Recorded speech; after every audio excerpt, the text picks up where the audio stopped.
Land preparation के लिए organic matter इसकी रिक्वायरमेंट जैसे हमने शुरू में बताया हाई है, तो 30 से 50 टन फार्म यार्ड मनोर पर एकड़ आप डालें, लेकिन वेल इन टाइम डालें। फिर ग्रीन मनोरिंग वो जंतर की कर सकते हैं, बरसीम की कर सकते हैं, वो कर लें। उससे ये है कि पहले साल जब आपने जिस पीस ऑफ लैंड पे अदरक लगाना है उसकी स्पेशल तैयारी कर लें। फिर उससे आप 3 साल 4 साल या जब तक उसमें कोई मेजर बैक्टीरियल डिजीज़ की आउटब्रेक नहीं हो जाती तो आप बेशक जगह ना चेंज करें, उसी में ही लगाते रहें। एक दफ़ा आप अच्छे से उसको तैयार कर लेंगे, फॉर एग्ज़ाम्पल कि आपने फरवरी में प्लान कर रहे हैं अदरक लगाना है, तो उसको आप बेहतर ये है कि उसकी जून में तैयारी शुरू कर दें। बीज उठाने के बाद आप उसमें ऑर्गेनिक मैटर डालें और बाद में जंतर का छट्टा दे दें। बारिशें शुरू हो जाएंगी, जंतर 50 दिन का हो जाएगा, साथ ही उसको ब्लॉक कर दें। ठीक है। फिर एक उसमें सोलराइजेशन ऑफ साइल, ये बड़ा ज़रूरी अमल है, पहली दफ़ा तो लाजमी करें।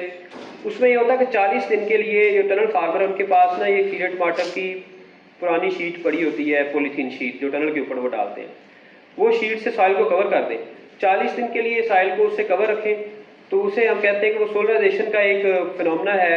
वो सॉइल को बड़ी हद तक जो नुकसान पहुँचाने वाले कीड़े मकोड़े और जो पैथोजेंस होते हैं बीमारियों के, वो बड़ी हद तक उसकी तलफी हो जाती है।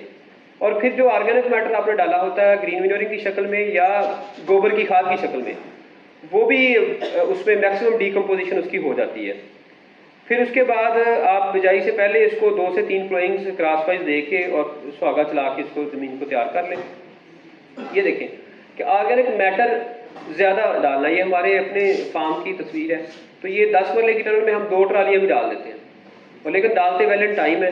फिर उसके बाद में 4-5 साल फिर इस तरह चलाते हैं कि सोइंग से पहले थोड़ी सी जो पहले से डीकम्पोज करके फार्म यार्ड में रखी होती है वो डाल देते हैं, या अर्थिंग अब जब मिट्टी चढ़ाने का अमल होता है थोड़ी थोड़ी खाद की शक्ल में बाद में डालते रहते हैं।